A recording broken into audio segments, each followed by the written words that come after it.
You're listening to Power Producers Shop Talk, where we are refining and redefining the sales game by equipping you with the tools you need to differentiate yourself in the marketplace. Well, it's like when we audit the mod with Logic and give them the action items that they're going to use to lower their total cost of risk. Tactical skills that will help you provide deliverable value to your clients and prospects. Technology is not an expense, it's an investment. Look at what Think HR has done for our clients and even our team. It's an amazing product, and I'm so thankful we have that. And action items that you can provide to take your prospects and clients to the next level. Things are changing for us in 2021. Not all big business anymore. Now that we have CoverWallet on our team, it's amazing that we're going to be able to write small business profitably. This is Power Producer Shop Talk. Production redefined. Are you ready to feel the power? What's up, everybody? We are back with Ryan Deeds from Enable. He is a sales machine. We stopped recording because I don't want to make anybody else feel bad about their own production. After listening to what this guy's been doing, it's nuts. I need to be taking notes on the podcast, but I do have a really, really good question. And every single freaking producer on here is like, you can tell me all this other stuff, but what I really want to know is, how are underwriters going to use ChatGPT? I think it's going to be very, I think, okay. Because here's why I say that, man, because they thought they got real crafty when they figured out they could go to Facebook and everywhere on social, right? Right. But what happens when there are no boundaries? Well, I mean, there is a significant limitation of ChatGPT to know very, very specific information about X person in today's iteration. If I'm a traveler, how I'm looking at this tool is, okay, how do we start feeding this data to a trained model? So when I get a risk of X size and Y size and Q location, I can go and put that, hey, what about this? And it can then come out with the criteria that I need to validate and vet out. I mean, in its current iteration, I would be very nebulous of any carrier that was trying to use ChatGPT. They probably banned that shit in a couple of instances, like they do in the schools, like don't use it for that case. Because I don't think it goes down that deep on the base model of it, but the power comes from those large organizations being able to spend an inordinate amount of resources to push all the data needed into one spot for it to understand. And then like if they said, so say that they did go to Facebook and feed information of every one of their clients or everybody out there into their model, and did the same with Twitter, Instagram, and all that'd be a lot of power, and it was getting updated every day. Now you could ask a question, hey, show me David Carothers and summarize the activities that he's been doing over the last 3 weeks. Oh, he's been skydiving and motorbiking and doing this, that, and the other, and so I think we're a ways away from those specific use cases, ways being a year, 2 years for the slower moving guys that have to do all the legal work to make sure that everything's in compliance. Because again, I think that system is not going to hold your E&O, right? Yeah. You can't be like, okay. I mean, I'll be curious if there's exclusions down the road for E&O. Are you offering advice with AI, a base model AI? And if you are, we're going to have to cover you differently. You're going to open yourself up. And so I think that we are a ways away from that. I do see those use cases significantly on the trained models, though. Okay, so here's the next one. Let's just say we take this tech, and I'm always thinking of as many different ways you could use something or invent. I invent shit that I can't make. You know what I mean? Yeah. Like I have so many awesome inventions in my head, but have no idea where to start with them. But I look at this as another thing, man. What if you had a way to integrate this type of technology with the mobile app for your agency or your website or something like that, so that your client, if they have a question about their policy or anything else, and I understand it may not be able to work with, those kind of specific, that type of specific information right now, but we can't be far away, man. I can hit Control F in a PDF document and find anything. I was in my iPhone and I was looking for the GoGo wireless password that they had assigned me when I signed up for my GoGo account. and I took a screenshot of it and just had it as a photo. I put a number in and it showed it on a static photo. Okay. Yep. That's scary stuff, man. Yeah, that's that But it new, can go that's that the new far. iOS capabilities right there, right? Like the cut and paste out of picture, like take a picture of you, hold it, and now you're cut out. I mean, yeah, I don't think it's far. And I think, you know, had they programmed it to do that, it could. I think that, you know, what they've done is set a foundation for anybody that wanted to start down that path. Here's the toolkit. You don't have to invent all the back end technology. You have to figure out how to format the information for input and then how to curate that over time. And so, yeah, I think that all of these use cases are pretty not too far away, you know? Yeah, that's the whole thing, man. It's always just like that one, there's the one component that's missing that as soon as it gets put in, then it like expands its capabilities by so much. But you were talking about control in, you know, in information. And right before we started recording, you said you wanted to talk about TikTok. So Yeah. talk about TikTok a little bit, man. All right. So, you know, I've been following your journey, right? I saw that you started it's almost like you guys did it strategically. In my head, you and the boys are sitting around the table and they're kind of saying, Dave, this is what I see. This is how we should do it. This is how we can create consistent content. We're going to use the words. And so, you know, and I've enjoyed that and actually inspired me to go, because I have my personal TikTok talk. And then I've created a new one called Insurance Disasters, which really talks about claims, you know, troublesome claims issues that are out there, like telling a human story about, hey, this thing happened and this is why. Talk to your agent or one of the agents that follows us, you know.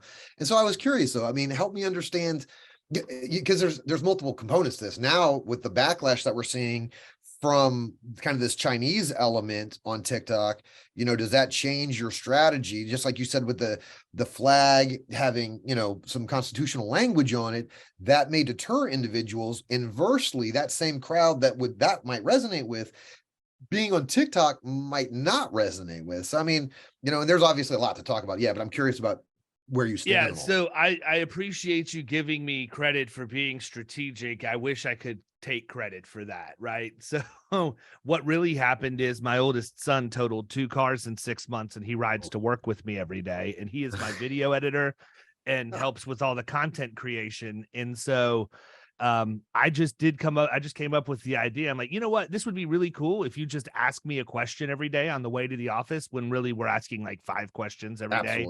Yep. You know, I don't wear the same shirt 5 days in a row. Okay. Are you scripting though? I mean, so is that? No, it's completely off the cuff, man. Oh, completely off the cuff. Okay. He, you know, we'll get in the car. He'll say, hey, what do you want to talk about today? I'll come up with a few questions.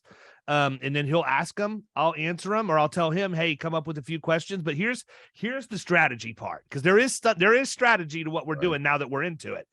I will tell you, man, I'm never the strategist when I start something. I'm usually like ready, fire, aim, because I want to get involved as quick as I can. Plus, find out stuff. I kind of need to learn how it works a little bit, 100%. And, you know, all of that. But, you know, I did this for a couple reasons. Number one, because I do feel like that's the platform for the younger generation, right? And it's going to quickly expire, but that's who we need to be backfilling in the insurance industry with.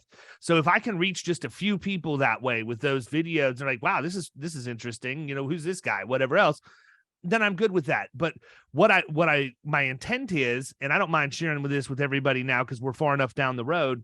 I thought it would be really cool if for 6 months, every day on the way to work, it shows up that Grayson's asking me a question and I answer it. And then for the next 6 months, I ask Grayson a question and he has to answer it, right? So now we have 12 months worth of that. Then what I wanted to do, and here's where the AI part comes in, is I wanted to use AI to transcribe each one of those videos to the written word and make a daily sales reader, and it'll be my next book.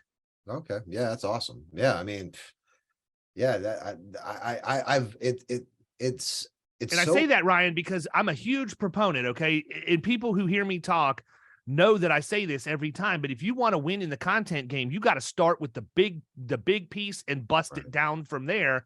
I'm kind of doing this a little bit in reverse, but I've got all of this content out there. Look at how many different ways you can repurpose it. And how cool would that be, you know, for somebody who's new in sales and insurance or otherwise, even, because it's not always just insurance related stuff, but to be able to say, wow, I've got a new trick I can learn every single day. What I've learned about it is you got to be real careful what words you use, because there's a lot of trolls on TikTok, man. Yeah, there are. I mean, but you gotta, so like, I don't know, so recently I did one that got 2 million views, 400,000 likes, right? Blew up. And it was a 12-second video of me and the girls putting together her cloud ceiling, right? And it just took off. And I'd had one other one a couple years back that did 1 million views and 40,000 likes. And so now with one that did 2 million views and 400,000 likes, you can kind of see like, man, it has grown so significantly, right? And that's on my personal account. So, and the personal account has zero strategy in it, really. There's just those are Daniel Song TikTok numbers, man. Well, I mean, no, that guy, like when I look at his, like, I have 5,000 followers. That dude has 1 million. He puts out he goes through a drive-through window. This dude will videotape himself going through a drive-through window with his family.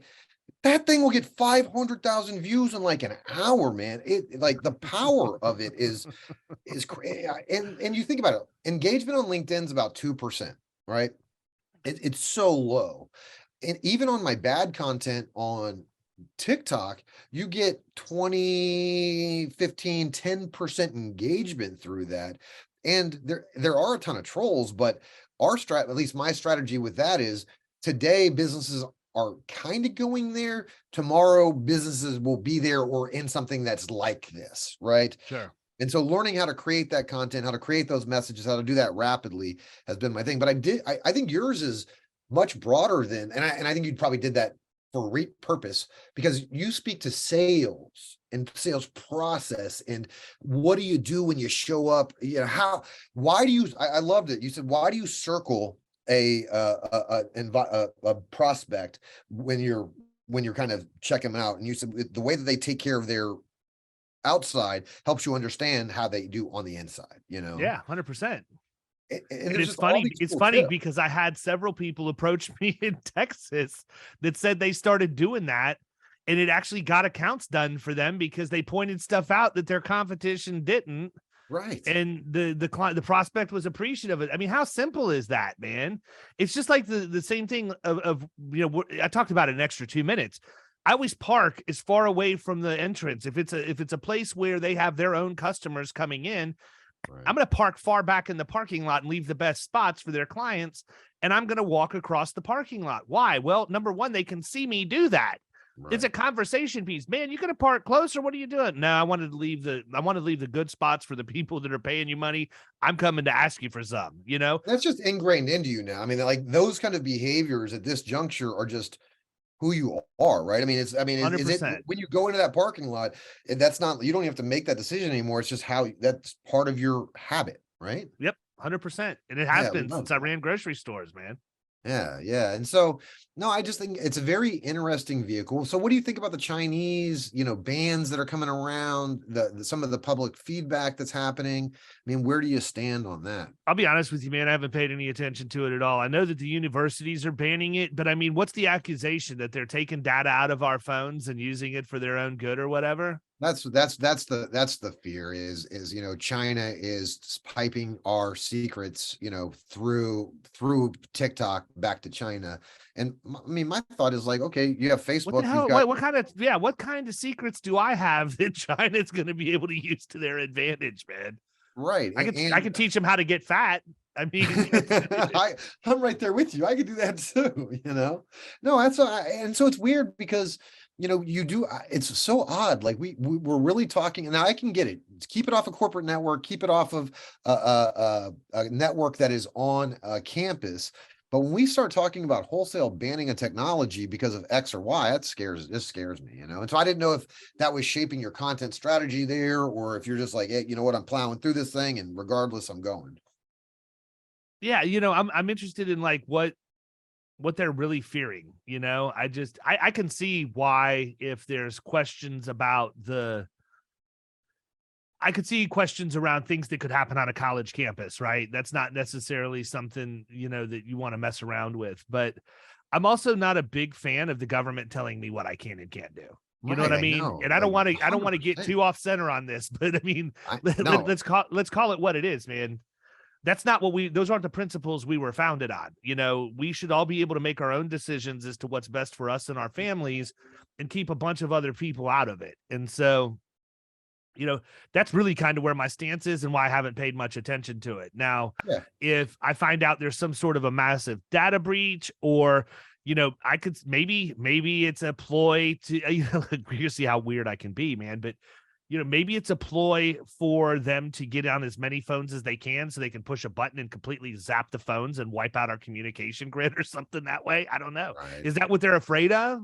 No, I mean, it's almost all, national secrets. Like the military said off its devices, and I can get that. I totally get that. Well, I I'm think good. that I don't have any of those. Right. I mean, the broader conversation about banning any technology because of, if it's not like hurting people, then I'm aligned with you. How many things would we have stopped? And we do live in a country called America, we're like land of the free. And so, yeah, well, that's cool. That was the main thing. And I'm really appreciative that you're on there, kind of leading the way. Do you see other producers or agencies, is it worth their time to invest in that mechanism with all the other places they can go? Yeah, I don't know, man. That's a really, really good question, because what I'm doing is more educational content. It's not really revenue bearing for me. So it's Right. kind of like, I just look at it as it's a cool thing to do with my kid on the way to work, that, we're Right. making use of time that we would otherwise be just vegging out, listening to the radio or whatever. So let's do something good. It honestly kind of helps me get in the frame of mind a little bit to get into the office and be ready to be thinking already. But, I think the other thing is what TikTok is more. I feel that TikTok is more for entertainment than it is for education. Right. So I'm in a little bit of a different vernacular of where I see a lot of stuff, and maybe it's just how my feed is populated, right? But a lot of the stuff that I do see surrounding insurance is, the people who like point to the 5 things you need to know, and then the graphic shows up, and it's a little dance to get attention or whatever else. Life I'm not insurance gonna, people make yeah, you're going to make $1 million if you sign up for my life insurance plan, right? Like I see a lot of that kind of like slimy stuff out there. There is some good educational content. My feed's pretty good on that now, just because I've curated it so much. Well, that's the whole thing, man. I've not done anything to my settings. So, I mean, I could have anything from a lady crushing a watermelon between her thighs to, Right. educational content to a guy that does voice impressions. I need to get in there and fix the settings to get a lot of crap out of my feed. Right. But, I think that it's, again, if I want to perpetuate my agency, I have to meet people on the platform where they are. And if I'm not on every platform with my message, then I'm not going to meet those people. And I'm not there to try and get, and I love Daniel's song. Don't get me wrong. This is not a left-handed remark at him at all. We're like brothers for all practical purposes. But at the end of the day, Daniel's doing that for education. He's an influencer for TikTok and all of that. The idea behind what he does and what I do are just completely different. And I've always been of the mindset that if you create your content and you distribute your content across the internet, is on as many platforms as you can, your audience is always going to find you. You're going to have trolls, but the people who are supposed to get that message are going to get that message. And from my standpoint, if I have one person who gets one tip that leads them to go and close a big account, bigger than they've ever closed before, and they start, who is this guy? Where'd he come from? And they end up becoming somebody who's eligible and decides they want to move forward in Killing Commercial to become part of our communities where they can get even better, then it served its purpose for me. Yeah. But we're going to record those videos anyhow. They go on TikTok, they go on Instagram, they go on LinkedIn, they go on my Facebook story. And it's funny because, we just got back from One City World Tour in Austin. And that is the one thing that everybody, like, I had so many people come up and say, man, I really love your carpool closer, really love this, really love that. I look at it, if average video, maybe 400 to 500 views, way better than YouTube. And we do YouTube shorts too, but way better than YouTube. But, I had one last week that I haven't looked at it now, but it went to 50,000 views on that bastard, right? Keep going, 90. It was up to 90. Yeah. So the first day it was at like 52, and I went to bed that night and I woke up the next morning, and I'm not really good about checking for comments or interaction or whatever else, but I did. And I was like, I told Grace, I'm like, holy crap. It may not be at exactly 90 right now, but it's close. It was in the low 80s and it was moving up to the mid. And, That's the one, man. You get a couple of those, people hear the right message. They do some things that are going to change the way they play the game and all of that. And, you're off to the races. 86,500 is what's on there right now. Yeah. And it was the one about, and that was the one where it was, I think it was the one where I sent the helicopter but didn't send the remote. And I've been called everything from, a charlatan to not having ethics to all of this because I am trying to bribe somebody to meet with me. And I'm like, guys, come on, man. I said, show me what code of ethics that I messed in. And the guy actually came back. And he's like, in a publicly traded company, any executive, blah, blah. I said, I'm dealing in the middle market. 90% of the time, the CEO is the owner of the company. At the end of the day, if you've got a company policy that says you're not allowed to accept gifts in kind from anybody, then that's on you. I don't know your company policy when I send that in. Right. Don't take a lunch. Don't go to ball games. I know what the rules are for rebating in Florida, and I'm operating well within in what I'm legally allowed to do. And nothing about what I did is unethical just to get a meeting. I still have to win the business. I still have to be able to give the business case to get them. I'm just trying to get in the door. It's not ethical. I mean, it's not unethical. I'm sorry. You got to let some of that go. I mean, and because I've been on TikTok since late 2017, right? Oh, geez. And it's never been concerted or anything like that. It's just been playing around, and I don't have a large following at all. I actually picked up like 3,000 followers from that one video, but I have 5,000. Yeah, you're a far cry better than me, man. I might have 500. But I mean, you've been at it for but again, you came at it with purpose and content. Mine's like my kid and my dog, stuff like that. So you just proved my point, though. That's entertaining to people, right? That's the stuff that it's those videos. There's a dude that I follow. You might even have seen the video that I did, man, but there's a dude that I follow on there called Cornbread Cowboy. Have you ever seen him? Yeah. So I basically went and reconstructed that dude, took Grayson to a shady gas station. And that was one of my advertisements I did for Bradley and Scott for the One City World Tour.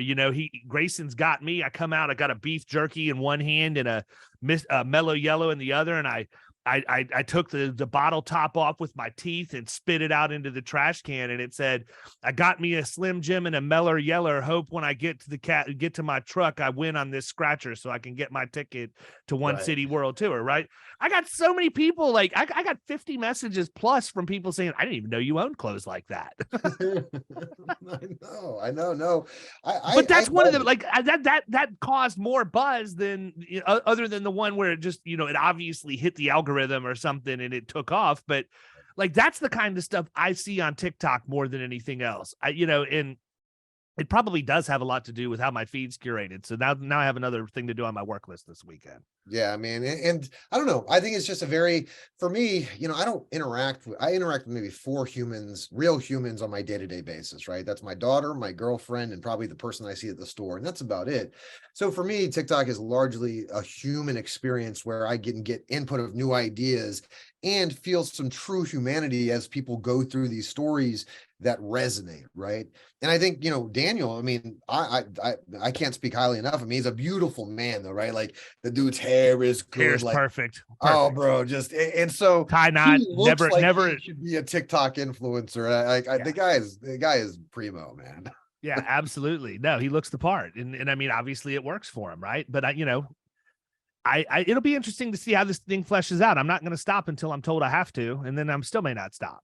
But I may have to be told twice. That's usually how it works with me. But well, yeah, that was it. I mean, really, that was the main thing. I was just curious. I've been really proud, and I thought that was super cool to see.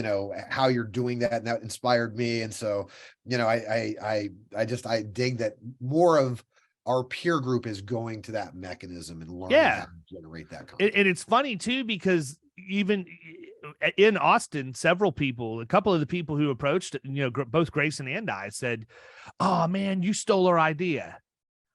That's what we were going to do. We were going to do it and we just didn't do it fast enough. And now you did it first.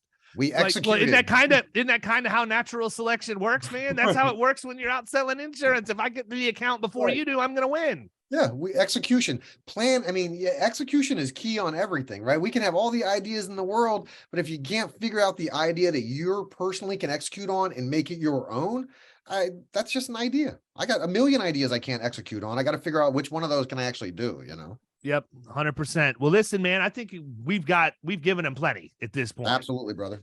and I'm starving. So there's Let's do that it. too. Right. So we're going to go ahead and wrap up. Ryan, how do they get a hold of you, man? I didn't ask you on the other two, but it'll be in the show notes and everything. People want to chat more or learn about Enable, for crying out loud.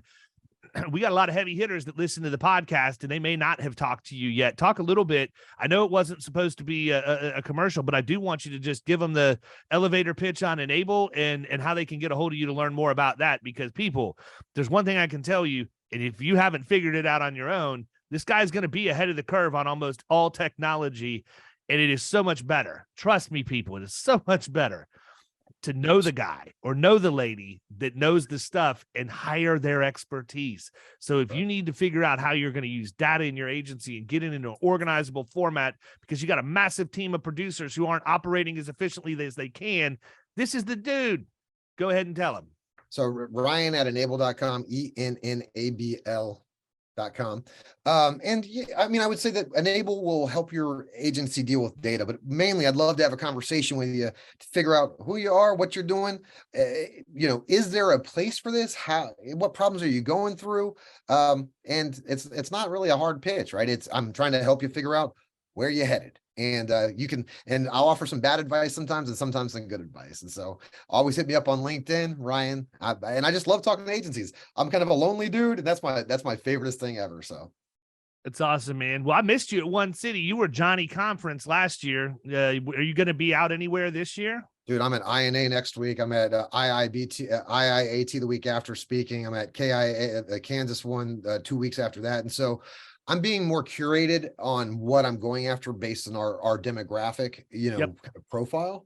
And I would argue that the conferences I saw you at probably are not going to have a lot of people from your demographic, if any. So you're going to the right spots. Yeah. And so I wanted to go learn those conferences, and see what that looked like. But yeah, I will be. I mean, I have 50 different events this year that I'll be going to, or something like that. June 22nd through 26th in Key West, Florida, man.